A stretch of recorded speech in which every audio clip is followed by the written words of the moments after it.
Nobres irmãos em Cristo, a paz do Senhor. Com essa saudação, nós desejamos que todos os nossos ouvintes e aqueles que nos assistem pelas redes sociais sejam grandemente abençoados por Deus. Estamos já a estudar a 7ª lição desse trimestre, em 14 de agosto de 2022. É uma lição de grande relevância para o momento, mesmo porque há muitas teorias surgindo e ressurgindo aí, querendo ressignificar a Bíblia, sendo certo que a Bíblia tem apenas um significado, aquele que o autor divino, aquele que o próprio Deus deu a ela, e ela não é de particular interpretação, e o único que pode interpretar a Bíblia é o Espírito Santo, que é o autor dela, é o que inspirou. Então, nós simplesmente lemos esse livro, cremos nele como a palavra de Deus e obedecemos a palavra de Deus, tendo ela como regra de fé.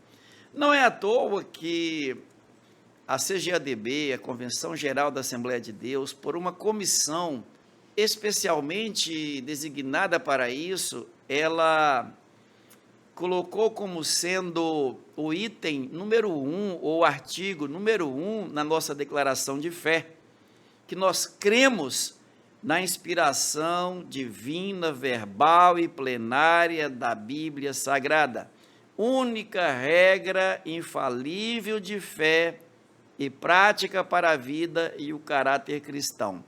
E isso eles o fizeram com fundamento em 2 Timóteo, capítulo 3, versículo 14, até o de número 17.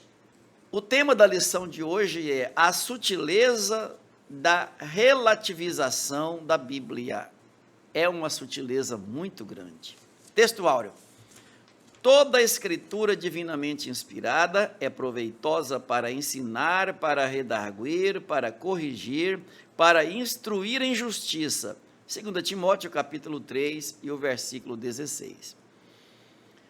Temos por verdade prática, a Bíblia é a inspirada, a inerrante e a infalível palavra de Deus. Por isso, não podemos relativizá-la. Não podemos. Então, a Bíblia ela já é o que é e não admite mudanças. Inclusive, pastor Eliseu, tem até lá uma sentença que nós não podemos nem aumentar, que vai aumentar as pragas, não podemos diminuir a Bíblia Sagrada, porque ela não é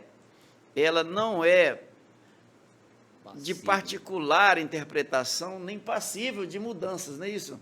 Exatamente. A palavra de Deus, diz o profeta Isaías, para sempre permanece no céu. E disse Jesus, passará os céus e a terra, mas as minhas palavras não hão de passar. Deus é o Criador, sustentador da sua palavra. Ele é o verdadeiro autor. A Bíblia foi escrita por 40 escritores, mas nós chamamos eles de escritores, para deixar claro que o autor verdadeiro da Bíblia é o Senhor nosso Deus. E Apocalipse diz no capítulo de número 22, versículo 19, que se alguém tirar quaisquer palavras do livro desta profecia, Deus tirará a sua parte da árvore da vida e da cidade santa que estão escritas neste livro. Então, também o versículo 18 vai dizer que se alguém lhes acrescentar alguma coisa, Deus fará vir sobre ele as pragas que estão escritas no livro. Então, vem as pragas para quem acrescentar, e para quem tirar também perderá o direito de comer da árvore da vida, né? Que Deus tenha misericórdia de nós, que nós tenhamos esse livro em grande estima, em grande respeito, e nunca queiramos mudar, acrescentar, diminuir. Ela já é o que é para ser, e nos cumpre apenas uma coisa: crer nela e obedecer. Pronto, resolve todo o problema. A introdução desta lição, ela trabalha com duas colocações muitíssimas importantes. Primeiro, que não é novidade para ninguém que a Bíblia sempre sofreu ataques ao longo dos séculos. Isso não é novidade. Desde há muito tempo, a história nos revela isso, que a palavra de Deus sofreu muitos ataques. Fora retirada dos palácios, fora retirada das escolas, fora queimada em praça pública, coisas dessa natureza. Ataques, e podemos dizer que esse foi um ataque físico. E o inimigo percebeu que não calou, não silenciou a Bíblia com isso que fez. Agora, ele a ataca com sutilezas, que parece que é verdade, mas não é verdade. Isso nós vamos aprender ao estudar a lição de hoje. O segundo ponto, que fica bem assim visível aqui nesta introdução, é que querem ressignificar a Bíblia, dar outro significado para ela. É como se fosse, não, eu vou reescrever a Bíblia com mensagem certa. Não, mas não vou reescrever, não. Vou manter a mesma escrita, mas vou dar outra interpretação. Quer dizer, é uma armação terrível para enganar os incautos. Mas aquele crente fiel, que serve a Deus, que está sempre orando, vigiando, ele percebe que é o sapatinho de algodão, o inimigo querendo nos acalentar, usando o sapatinho de algodão para que nem seja percebido. Mas a igreja já está alerta. A trombeta de Deus já está tocando, avisando que tem alguém com a sutileza aí, querendo ressignificar a Bíblia, sendo que ela já tem seu significado próprio e específico. Em Pastor Eliseu, então nós poderíamos entender então que a Bíblia, ela não é vulnerável assim ao entendimento das pessoas, que cada um faz do jeito que quer. Não, porque ela é absoluta, né? Absoluta porque Deus é absoluto, e a Bíblia se confunde, ela é sinônimo do querer de Deus, do próprio Deus. A Bíblia diz que Jesus é o caminho, a verdade e a vida, João 14,6. Mas em João 17,17 diz assim: santifica-os na verdade, o próprio Jesus falando, a tua palavra é a verdade. Então Jesus é a verdade, a palavra também é a verdade. Jesus é absoluto, a palavra é absoluta. Jesus não muda, a palavra não muda. Jesus é eterno, essa palavra também ela é eterna, ela permanece. Portanto, tentar fazer qualquer mudança é uma questão da cabeça de homens com dificuldades, com mentes doentias, e que acabarão fazendo, porque os homens, eles não trabalham apenas por si mesmos, né, pastor João César? Tem uma força espiritual que está por trás, e a ideologia, que é essa roupagem que vem na frente, não é o que está por trás. Então, por trás tem o inimigo com intenções diversas e outras que não dá para se fazer ideia numa primeira olhada. É preciso estar em oração e em muita comunhão com Deus para que a gente possa compreender essas astutas ciladas do diabo. Pastor Eliseu, no primeiro ponto da lição, já propriamente dito, lá fala assim: a Bíblia e o Espírito desta era. Aqui eles têm algumas palavras-chave: a desconstrução. Aqui a senhora atribui assim a esse Espírito, como o senhor falou aí, que por que quer desconstruir isso que está construído, se foi construído bem feito? Interessante, o pastor João César na introdução já apresentou aqui que eles procuraram destruir fisicamente os livros. Depois os filósofos acabaram trazendo muitas teorias, tentando exterminar com o verdadeiro que está dentro da Bíblia, chegando até a ponto, por exemplo, de Nietzsche dizer a morte de Deus. Escreve o livro tentando dizer que Deus morreu, mas escreveu e não deu em nada, não morreu, não conseguiu provar a morte de Deus coisa nenhuma. Então eles perceberam que teriam que ficar agora à parte, teriam que se unir e imitar, e o diabo, ele é um grande imitador, ele consegue imitar em tudo, ele sabe que essa é uma regra séria, uma regra que dá resultados. Até na época do anticristo vai ter antipai, vai ter antifilho, né, lá em Apocalipse 13, vai ter anti-Espírito Santo, até nisso ele imita em tudo. Então, vamos trabalhar do lado que aí nós vamos conseguir desfazer. E aí, quando eles começaram a trabalhar do lado, eles perceberam que não adianta também querer imitar, porque a verdade vai se sobressair. Então, piorou. Mesmo imitando não está dando certo. Então, agora vamos desconstruir. Vamos, aos poucos, dizer que tais situações podem ser mudadas, tais situações podem ser transformadas, isso é melhor, e vamos adaptando a cultura e as necessidades das pessoas, e vamos criando leis, criando regras que contrariam a palavra, de maneira a ir corroendo aos pouquinhos. E quando nós conseguirmos corroer os pilares, a gente derruba tudo, e então a gente reconstrói da forma correta. Isso eles já vêm fazendo há muito tempo. Quem vem fazendo há muito tempo? Através principalmente da filosofia, da sociologia, que é a questão da sociedade, e esta que vai para as escolas, e as escolas vão ensinando desde as mais tenras idades até a universidade esses assuntos. Então hoje já está impregnado nas escolas inúmeras regras que apresentam então essa dificuldade que nós temos de manter aquele padrão. Agora, eles já estão desconstruindo, ou desconstruíram na cabeça deles, basta apenas impregnar no coração das pessoas que creem na Bíblia. E aí é que nós estamos combatendo. Eles também não vão conseguir, pastor, porque a desconstrução deles, eles desconstruíram para eles. Para nós não está nada desconstruído. Ei, pastor, e eu até, o senhor falando aí, me veio à memória, é por isso que Deus já despertou o Brasil, as igrejas do Brasil, para estar trabalhando a família. Porque, ainda que desconstrua na escola, que mude até a versão que se pregue nas escolas, contudo, o menino já sai formado de casa, o caráter formado, a sua vida espiritual formada, e nada do que ele ouvir lá o influenciará, porque ele já está debaixo da proteção de Deus. E eu me lembro bem de Joquebede, como ela tinha uma estrutura familiar forte, o Moisésinho, enquanto menino, foi bem ensinado em casa. Ele ficou no palácio do faraó uma temporada e ninguém tirou aquilo do coração dele. E ele acabou mesmo aceitando o chamado de Deus e fez aquela grande obra de libertação do povo de Israel, levando-os para a terra prometida.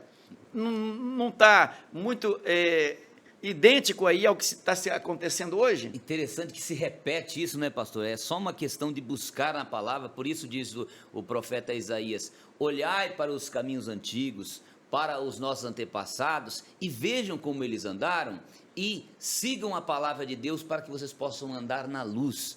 Por quê? Porque já no passado aconteceram esses feitos, e hoje tentam repetir os mesmos erros, e os incautos que não buscam a palavra de Deus acabam sendo infligidos ou marcados por essa nova era, sem perceber que é um mal que já se repete, porque já aconteceu muito lá atrás. Agora aqui, pastor, é interessante que eles usam a era do vazio, a pós-verdade, o fim das certezas, uns nomes esquisitos, né?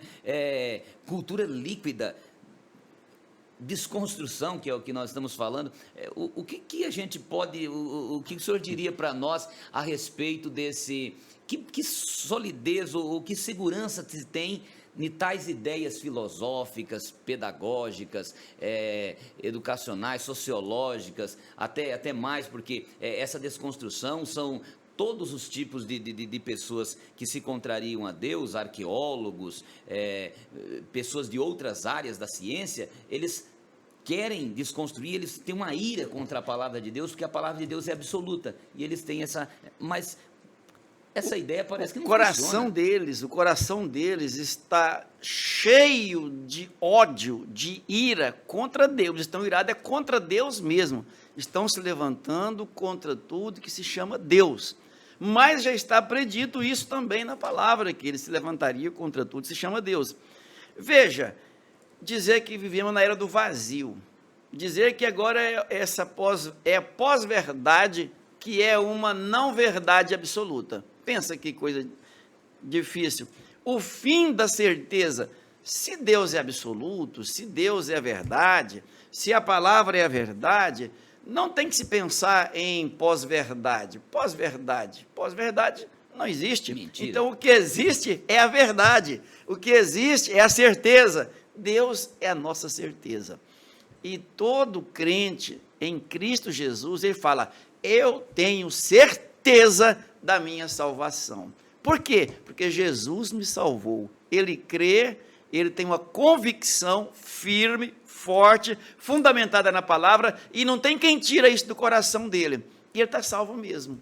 Isso é muito bonito. A Bíblia diz que o mundo jaz no maligno, né, pastor? É por isso, né? É por isso. Por essa razão, o mundo jaz no maligno, mas a Bíblia também aconselha em Romanos 12, não vos conformeis. Não vos com este conformeis com este mundo. É isso mesmo. Quanto ao relativismo, bem, basicamente, nós já comentamos aqui sobre o relativismo, mas isso é uma teoria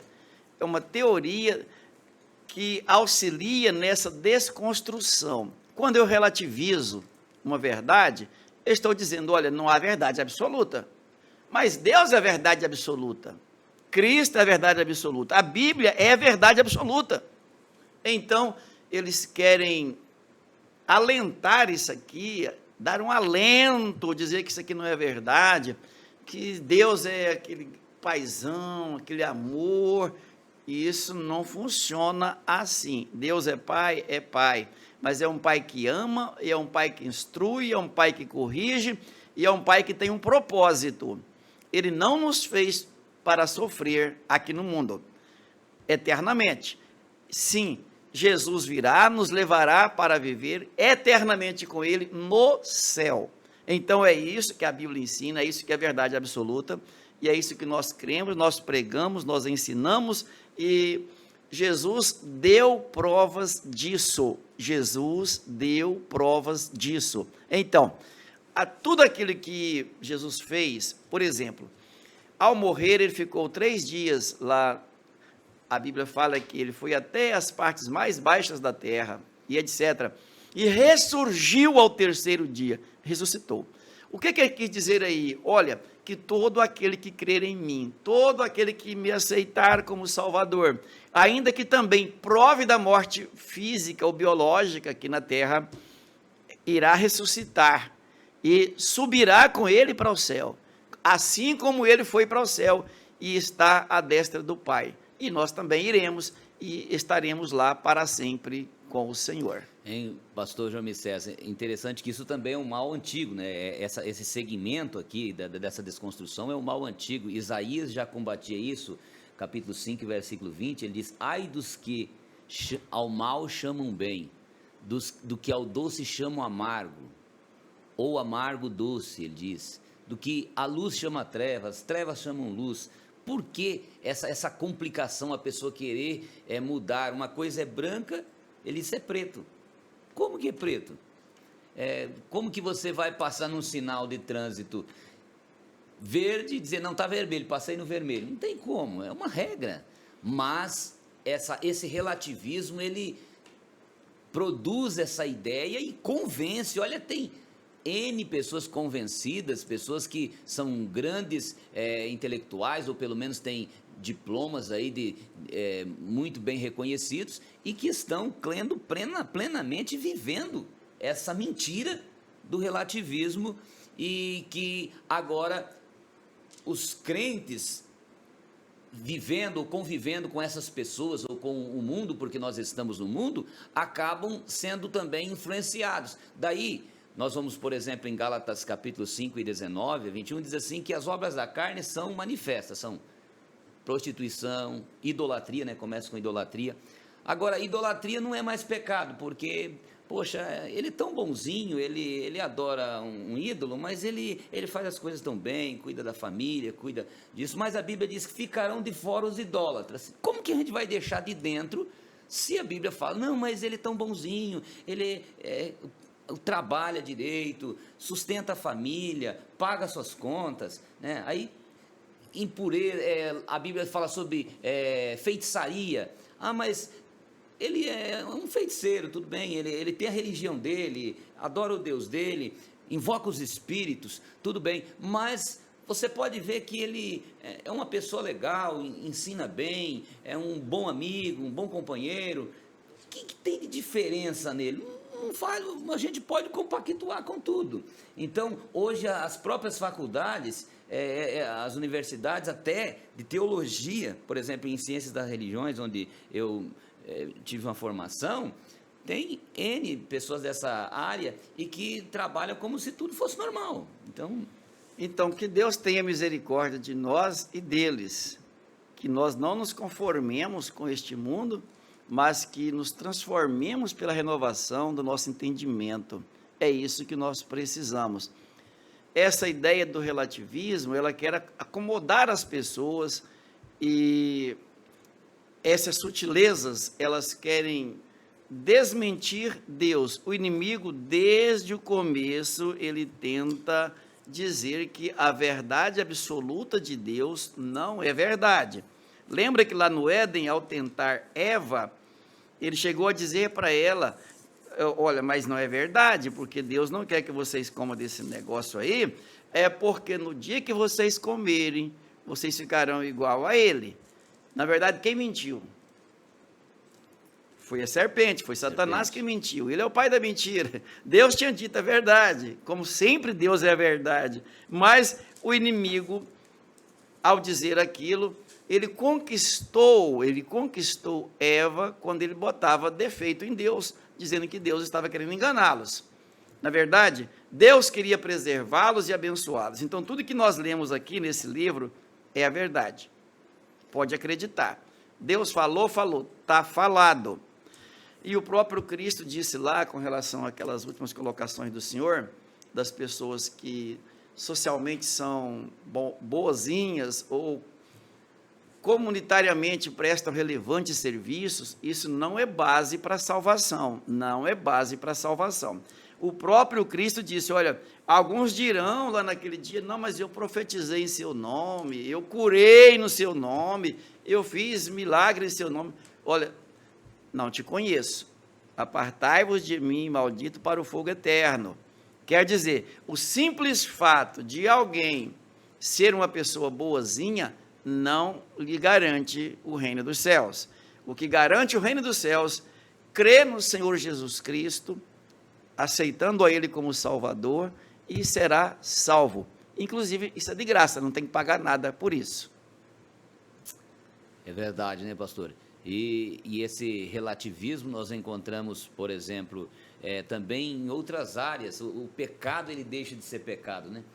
O problema é esse, a Bíblia diz assim, eis que a mão do Senhor não está encolhida para que não possa salvar, nem os seus ouvidos agravados para não poder abençoar, mas os pecados é que fazem divisão, que separa o homem de Deus, né?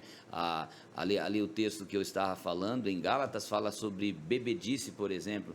Não tem problema beber, bebe só um pouquinho, é porque o inimigo vai tentando desconstruir, e isso não faz mal, isso não tem perigo, e aí isso vai relativizando a situação, de maneira que o certo passa a ser errado, o errado passa a ser certo, e as pessoas se perdem, principalmente os nossos filhos que estão em fase de construção da sua vida física, intelectual e espiritual. Eles precisam de algo sólido, mas o mundo, nessa sociedade que Bauman utiliza, que é o ponto anterior, sociedade líquida. Olha que palavra, líquida, não tem nada sólido, firme. Quer dizer, onde nós iríamos parar se a palavra de Deus não fosse sólida, não fosse líquida? Por isso que a Bíblia diz assim, os que confiam no Senhor são como um monte de Sião, que não se abalam, mas permanece para sempre.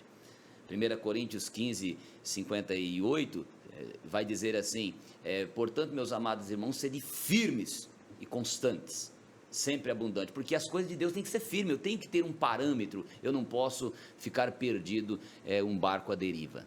A Bíblia e o politicamente correto. Eu gostei muito desse nome, pastor Eliseu, e aqui ele trabalha com a criação de uma narrativa, e depois ele trabalha com a criminalização da opinião. Pelo amor de Deus, estamos chegando ao cúmulo dos absurdos. Ao cúmulo dos absurdos.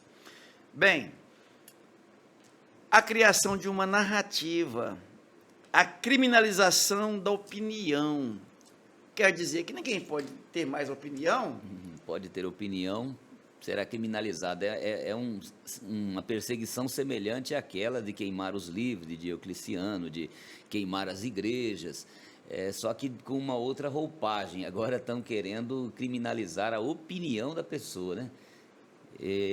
A Bíblia Sagrada vai trazer as regras, os limites que se deve ter. Nós vamos observar aqui, eles criando uma narrativa, ou seja, uma história ardilosa, construindo ou valores até um do preceito jeito deles. legal, pode até virar uma lei isso. Vira-se uma lei que é legal, mas uma vez que está fora da Bíblia, é imoral, porque a Bíblia trata suas regras todas de forma moral, e acabam, então, punindo aqueles que cumprem esses limites. Limites, quais são esses limites? Por exemplo, a virgindade é uma coisa que a Bíblia atende, que a Bíblia exige, cobra, fala dos seus valores e das suas bênçãos, as bênçãos que se seguem a tudo isso, mas na sociedade em que vivemos isso não faz mais sentido. Hoje nós temos problemas como que o crente precisa tomar cuidado, como a novela. Há tempos atrás nós entendíamos claramente que esse conto de mentira seria para nós muito prejudicial. Hoje as pessoas acham que isso é cultura, desenvolvimento educacional, eu vou descobrir novas realidades, novos mundos, vou desenvolver a minha intelectualidade assistindo tais novelas, quando na verdade o inimigo vai usando de sutileza para trazer essa desconstrução, e então, em cima do que eles já desconstruíram, eles vão construindo a sua própria narrativa agora, quebrando todos esses limites e criminalizando limites como esses que nós tínhamos, que como estou falando aqui, a questão de combater os filmes, o adultério, o homossexualismo, ações ou cobranças que a Bíblia diz que Deus rejeita, que Deus abomina, que a Bíblia abomina. O aborto, por exemplo, a eutanásia. Não tem problema, a pessoa está lá já há 10 dias em coma, por que manter ele sofrendo ali? Vamos desligar o aparelho e ele vai ter paz, vai descansar em paz, e nós também vamos descansar em paz. Mas a Bíblia diz que a vida está nas mãos de Deus e que Ele somente tem essa autoridade para tirar o limite, aumentar ou não. Ele é quem vai controlar isso. E o ser humano, então, nessa desconstrução, eles criam as suas próprias regras e criminalizam aquilo que a palavra de Deus está nos ensinando. Meu Deus do céu, percebe então que há uma sutileza tão grande atrás disso. Hoje eles vêm desconstruindo todos os padrões em nome de uma cultura. Depois que desconstruir tudo, eles construirão uma nova narrativa, e qualquer opinião contrária agora é crime. Quer dizer, temos que ter muito cuidado com o politicamente correto, para que não nos embarquemos no bonde errado e depois cheguemos aonde não gostaríamos de chegar. Que Deus tenha misericórdia da igreja, tenha misericórdia de nós, para que enquanto estivermos aqui na terra, sejamos o sal da terra e a luz do mundo, e não nos conformemos com este mundo, onde há contenda, onde há essas desconstruções, mas nos renovemos sempre no amor, na verdade, na justiça, nos renovemos no Espírito Santo de Deus, porque ali não há contenda. Então, eu entendo mesmo que criminalizar a opinião, de fato, é limitar o ser humano a não poder pensar diferente, a não poder pensar diferente.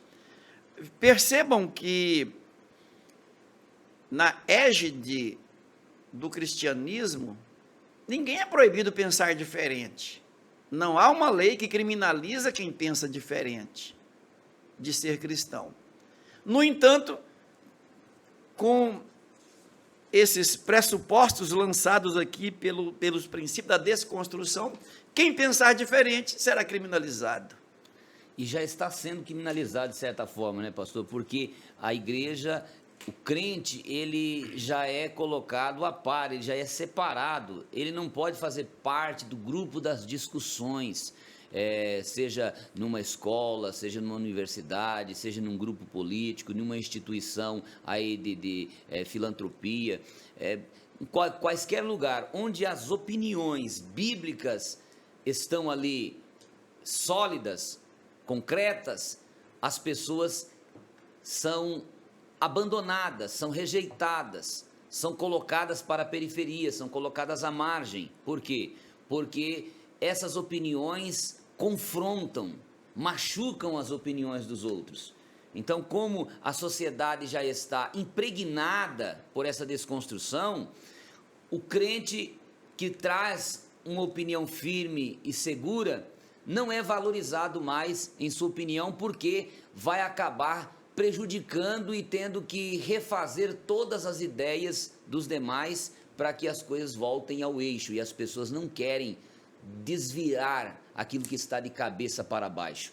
Então eles preferem ficar de cabeça para baixo do que caminhar na posição correta. E para que eles continuem caminhando torto, caminhando ao contrário, eles então têm que criminalizar a fim de que possa manter o mais distante possível aqueles que servem a Deus. E aí, pastor, nós encontramos aí um grande problema, que também os crentes acabam não lendo muito a Bíblia. Nós estamos hoje nessa sutileza contra a Bíblia Sagrada. É importante nós deixar aqui enfocado que há muitos crentes lendo muito outros livros e a Bíblia Sagrada está ficando à margem.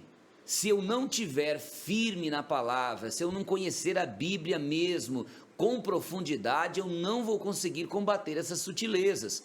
Então, nós já encontramos, por exemplo, os Estados Unidos, é um país, a Suécia, que nasceram com conhecimentos bíblicos que deram substância para nós aqui, com seus estudos teológicos, basilares, coisas preciosíssimas. Nós temos os livros aí americanos e suecos que nos ajudam muito. Entretanto, nem eles mais estão valorizando isso. A geração que surgiu lá, eles não valorizam a Bíblia. Nós aqui do Brasil temos que ir à Suécia evangelizá-los. Nós aqui do Brasil estamos tendo que ir aos Estados Unidos, aqui de Cacoal nós temos pessoas nos Estados Unidos trabalhando como verdadeiros missionários para poder ensinar a palavra. Por quê? Porque eles abandonaram as escrituras e foram para as universidades. Conhecem tudo, são grandes intelectuais, mas na Bíblia são verdadeiros pigmeus, até mesmo os crentes. Então nós precisamos tomar cuidado, porque esse mal está chegando no Brasil, pastor. Que Deus tenha misericórdia de nós. No terceiro ponto da nossa lição, pastor, ele fala sobre uma hermenêutica centrada no leitor, E ele fala também de outro evangelho. O que o senhor poderia trazer para nós de esclarecimentos? Como que é essa hermenêutica? Porque tudo que nós aprendemos de hermenêutica, ela procura descobrir o significado das coisas lá pela exegese e aplicá-la aqui pela hermenêutica. Agora, uma hermenêutica diferente, como querem aqui, centrada no leitor. Como ficaria, então, a questão no caso da Bíblia, do escritor da Bíblia e do autor da Bíblia, que é o próprio Deus? Qualquer um de nós que estejamos estudando e acompanhando a metodologia atual, nós perceberemos que nossos professores ou os escritores, em grande maioria, carregam a ideia de que, quando você está lendo o texto, você produz a sua interpretação e reconstrói aquele texto à sua maneira. Isso dá a você um status de autor. um status de autônomo. Então, quando você ler um texto, hoje predomina a ideia de que você deve ser o senhor daquele texto, o senhor daquela situação. Afinal de contas, você está tomando tempo para reconstruir as frases, para refazer com a sua interpretação. E isso é a metodologia que é ensinada pela filosofia, pela sociologia, pelas pedagogias atuais, e combatida, claro, por alguns autores como Van Hooser, que combate muito essa questão, dizendo: o autor é autor, ele tem que ser respeitado. Se ele escreveu um texto, foi porque aqui surgiu-lhe uma ideia, surgiu-lhe um fundamento, e ele então aplicou aquele fundamento no texto. Uma vez aplicado aquele fundamento, quem que está lendo precisa valorizar aquele fundamento e aprender com aquele fundamento, e não transformar aquele fundamento à sua maneira. Mas a metodologia atual é desconstruir aquilo que o autor fundamentou e então produzir um fundamento próprio, porque cada um deve ter a sua opinião, cada um tem sua verdade, conforme a cultura, conforme o gosto, e aí são N essas situações. Então, essa desconstrução eles querem agora, pastor João César, levar para a Bíblia Sagrada. Uma vez que eles estão conseguindo desconstruir aquilo que os autores de livros didáticos, de livros vários paradidáticos e tantos outros tipos de livros que nós temos, eles desconstroem e constroem a sua maneira. Assim também vamos desconstruir a Bíblia e construir a nossa maneira, esquecendo que nem para esses autores é ético você desconstruir a ideia dele, nem para o autor. Eu devo respeitar a opinião do autor, devo trabalhar o que ele fez e não desfazer daquilo que ele fez, querendo ser melhor do que o próprio autor, reconstruindo aquilo que ele construiu. Se você quer construir alguma coisa, construa, não desconstruir o que é dos outros para reconstruir para você. E pior agora com a Bíblia, vamos desconstruir o que Deus fez para reconstruir ao nosso jeito. Então nós temos aí Jacques Derrida, que é um grande defensor dessa ideia da desconstrução do texto para reconstruir novamente. Nós temos N outros autores que trabalham nesse mesmo pensamento, mas a nova teologia que eles estão impondo, ela é contra o que Deus determina. Essa nova teologia, a gente pode dizer que são novos deuses que são criados. O marxismo, vamos seguir Marx. Mas quem é Marx? Vamos seguir Freud. Mas quem é Freud? Será que entende tanto assim? Claro, como um psicólogo, como um cientista, ele tem a sua contribuição, mas ele não é um senhor absoluto da verdade. Ele não conhece o homem, nem mesmo a si, nem mesmo a ele próprio ele conhece com profundidade. Então, ele não pode ser uma pessoa endeusada. Tem a sua contribuição, mas não pode ser visto como um deus, nem ele, nem Marx, nem essa teologia inclusiva que hoje está aí se produzindo, uma ideia de que a teologia tem que incluir as pessoas conforme as suas necessidades. Porque hoje surgiram muitas necessidades, as pessoas carecem de auxílios emocionais, as pessoas carecem de auxílio físico, as pessoas carecem de auxílios econômicos, auxílios na amizade, na questão conjugal. É tanto problema, poxa vida, a sociedade não é mais como antes. É assim que eles se defendem, dizendo: os filhos precisam de apoio, uma criança depende tanto de apoio. Claro, nós entendemos tudo isso, e a Bíblia apresenta o suporte para tudo isso. Entretanto, seguir a Bíblia às vezes se torna penoso, porque a Bíblia diz que o caminho é estreito, a porta é estreita e é apertado, não dá para passar de qualquer jeito. Agora, essa bagagem excessiva não comporta, né? Não comporta. Então, esse é o problema dessas novas teologias, mas, independentemente de tudo isso, a despeito de tudo isso, a Bíblia não vai mudar, ela vai continuar sendo a Bíblia. Agora, eu e você é que temos que tomar cuidado, porque estamos sendo pressionados todos os dias a mudarmos, e se nós mudarmos, o céu vai ser difícil de chegarmos. Voltando lá no Éden, porque Eva mudou, porque Adão mudou, a Bíblia não mudou, Deus não mudou, quem sofreu as consequências foram eles por causa da desobediência. A mesma situação é essa que o senhor colocou aí agora. A Bíblia não mudará, ninguém consegue mudar, reescrever ou ressignificar a Bíblia. Ninguém consegue. Quem viver diferente disso aqui irá prestar contas desse comportamento e das pessoas que eles induziram a pecar contra Deus.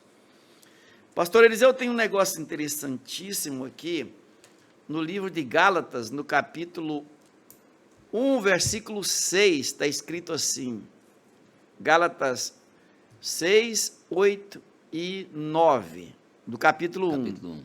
Maravilho-me de que tão depressa passasseis daquele que vos chamou à graça de Cristo para outro evangelho, ao perigo. Paulo estava muito preocupado, esse maravilho dele, estou muito preocupado, de que alguns de vocês já acreditaram nessa mentira, que diz que a Bíblia não é absoluta, não é a palavra de Deus, não é a boca de Deus falando com nós. Paulo ficou muito assustado, porque naqueles dias já tinha alguém acreditando nisso, que chegava despregando o que a Bíblia prega. Já naqueles dias de Paulo, isso é quase 2000 anos atrás. E ele entendia tanto essa situação e o perigo e a força que essa sutileza tem, que ele diz, olha, se um anjo do céu vier, não acredite, seja ele anátema. E tem mais uma, ele foi ainda mais à frente. Se eu, em outro tempo, perder a cabeça, então a probabilidade de um pastor perder a cabeça, ele diz, se eu perder a cabeça, vocês não percam. Se eu voltar pregando outra coisa que não seja esse evangelho de Cristo, que seja anátema também. Veja aqui no versículo 8, então, confirmando essas palavras aí. Mas, ainda que nós mesmos, ou um anjo do céu vos anuncie outro evangelho, além do que já vos tenho anunciado, seja anátema. E ele prossegue. Assim como já vô-lo dissemos, agora, de novo também vô-lo digo, se alguém vos anunciar outro evangelho, além do que já recebestes, seja anátema, pastor. E são tantas as formas que eles estão tentando transformar esse evangelho, tem alguns, essa sutileza, pastor, eles chegam às vezes, não conseguem contrariar a Bíblia toda, eles não, tem algumas partes na Bíblia que ela é verdadeira, mas tem outras que não. Algumas palavras, elas têm sentido sim, mas não são todas as palavras. Olha, alguns autores escreveram muito bem, mas tem outros autores que, coitados, eles também não foram à escola, né? Aí há essa justificativa, outra sutileza que nós temos muito, pastor e irmãos que estão nos ouvindo, hoje as interpretações, livros, pessoas cientistas, pessoas que trabalham na área da pesquisa, acabam fazendo interpretações ao seu jeito, e alguns acham tão bonitas essas interpretações. Por exemplo, a mulher do Poço de Jacó. Então, tem um grande escritor que ele diz, não significa que aquela mulher tinha 5 maridos, mas eram 5 formas de ela se relacionar com algumas necessidades que haviam ali em Samaria. Então, cada necessidade que ela se relacionava era considerado como um marido, e nenhuma daquelas maneiras que ela se relacionou funcionaram. Então Jesus chega e diz, olha, você tem uma outra maneira que é o evangelho. E então são essas comparações que elas vão desfazendo o poder do evangelho, vão mudando. Então pegam coisas lá da mitologia, de outros livros, de outros deuses, e começam a colocar a Bíblia como se fosse apenas mais um recurso entre tantas milhares de religiões. E aí o crente que é desprecavido, descuidado, imprudente, acaba entrando por esses caminhos e tendo também um resultado desastroso. Pastor, finalizando nossa lição, nós temos aqui a Bíblia sempre atual, palavra de Deus. A Bíblia sempre atual, palavra de Deus. Ele fala que a Bíblia foi revelada por Deus e fala que a Bíblia foi inspirada por Deus.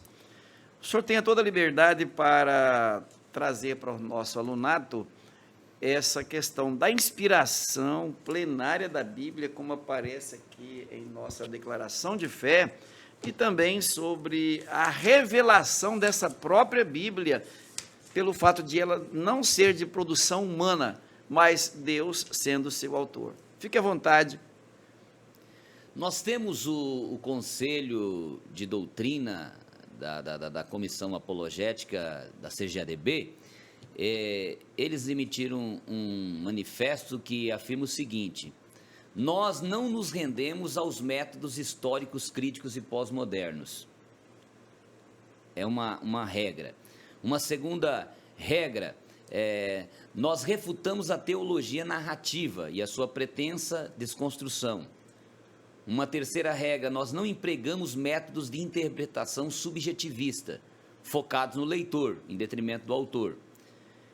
Uma quarta, nós consideramos que as experiências devem sempre estar fundamentadas na palavra de Deus. Eu tenho uma experiência, um sonho, uma visão, uma cura, mas eu tenho que estar fundamentado na palavra de Deus. E nós servimos-nos da ferramenta bíblica de erudição com os métodos e técnicas, mas nós, embora utilizemos esses métodos humanos e saibamos que eles são perfeitos, ou que eles são imperfeitos e incompletos, nós deixamos que o Espírito Santo seja o real intérprete dessa Escritura. Então, aqui nesse último ponto, nós temos que ela é uma revelação de Deus. Por quê? Porque o Espírito Santo é quem é o verdadeiro intérprete, Deus é o verdadeiro autor e Jesus é o tema central da Bíblia. Não adianta seguirmos por outro curso. Vamos continuar confiando que Deus soprou, Ele inspirou essa palavra. A palavra inspiração quer dizer que Deus deu um sopro, uma inteligência para aqueles que estavam escrevendo, e eles tiveram uma iluminação. Deus utilizou as habilidades deles, não lhes fez robôs, mas guiou de uma tal forma pelo seu Espírito que o que eles iam escrevendo saiu de uma forma perfeita e completa, para que Deus pudesse dizer, como disse em Jeremias 1:12, eu velo pela minha palavra para cumprir. E também diz em Isaías 34:16, buscai o livro do Senhor e lede, nenhuma dessas coisas falharão, nenhuma e nem outra faltará, porque a sua própria boca ordenou, e o seu Espírito mesmo as ajuntará. Então Deus, Ele cuida de cada detalhe de cada palavra, porque foi Ele que inspirou, soprou nesses escritores, que não são autores, mas são escritores, e que receberam do verdadeiro autor a mensagem que ele tinha para transferir. Então, quando nós não entendemos isto e criamos as nossas interpretações, ou até buscamos alterar ou melhorar ou trazer subsídios de fora para ajudar na interpretação da Bíblia, no sentido de coisas que não estão na Bíblia, não métodos. Os métodos, nós podemos utilizar métodos humanos. O que nós não podemos utilizar é os conhecimentos que são contrários à Bíblia ou que não estão na Bíblia para complementar a Bíblia. A Bíblia não precisa de complemento, ela já é completa em si. A Bíblia não precisa ser defendida, ela se autodefende. A Bíblia não precisa ser, diante das pessoas, provada. Eu não preciso querer provar ela, explicar ela, defender ela, como se ela precisasse de um auxílio de alguém. O dono dela resolve isso. Por isso não conseguiram calar a boca da Bíblia Sagrada até os dias atuais. Então ela, como sendo inspirada a palavra de Deus, diz em 2 Timóteo 3,16, dizendo que esta palavra ela é o que está no nosso texto áureo, né? que diz: toda a escritura divinamente é inspirada, toda a escritura divinamente inspirada é proveitosa para ensinar, para redarguir, para corrigir e para instruir em justiça. E aí continua: para que o homem de Deus seja perfeito e trabalhe de forma perfeita, ensine uma igreja no caminho da perfeição, ensine a família, a fim, diz em Romanos capítulo 8 e versículo 26 em diante, a fim de desenvolver a imagem de Jesus Cristo, a fim de que Deus olhe para nós e nos veja como irmãos de Cristo, pessoas que estão seguindo esse padrão de perfeição, pastor. Ok, estamos chegando ao final de mais uma lição. Que pena que passou muito rápido o nosso tempinho aqui, estudando a nossa lição. Então eu já vou me despedindo, agradecendo a todos que nos assistiram ou que nos ouviram por algum rádio, e que Deus possa nos ajudar, de que não nos curvemos diante das insinuações do adversário, das suas sutilezas, que não caiamos nas suas ciladas, mas que continuemos crendo que a Bíblia é a inerrante, a infalível palavra de Deus, e que assim, irmãos, crendo nessa palavra, nós prossigamos até o fim, e com certeza, não há nada de relativismo, com certeza chegaremos ao céu. Grudado nesse livro, sim, ó, nós chegaremos ao céu. Se desgrudarmos desse livro, estamos correndo grande risco. Então, creiamos na palavra de Deus, sigamos a sua orientação e dará tudo certo para nós. Obrigado ao pastor Eliseu por esses belíssimos comentários que ele faz aqui. Amém. Muito enriquecedor. Obrigado, pastor Nelson, por essa oportunidade que temos de apresentar aqui este programa. Obrigado à mesa diretora da Semaderon, ao colégio de presidentes, ao superintendente da escola dominical, aos professores, a todos que nos assistem. E mais, aqueles que têm deixado as suas mensagens de agradecimento, de elogios a nossos comentários aqui, que Deus os recompense, que Deus os abençoe e encha sempre da sua graça. E nós fazemos um pedido comum, né, pastor Eliseu? Ore por nós. Orem por nós, para que Deus continue nos dando graças, né? Precisamos muito dessas orações. Ore por nós. Estaremos orando agora e nós vamos orar por vocês também. E Deus continuará abençoando todos nós. Pastor Eliseu, com a palavra final. Assim, nós vamos encerrando. Eu trago aqui um conselho: leiam livros bíblicos. Não precisa ser só a Bíblia, mas leiam livros. Nós temos muitos livros aí editados pela CPAD. A CPAD tem tido todo um cuidado com o Conselho de Doutrina, com toda uma fiscalização em cima desse material que é impresso pela CPAD, e nós podemos ter bom material para que nós mantenhamos embasados na palavra de Deus. E com certeza a Bíblia seja o nosso livro de cabeceira para os nossos estudos, e com certeza nós teremos sempre uma palavra de Deus para transmitir aos nossos alunos.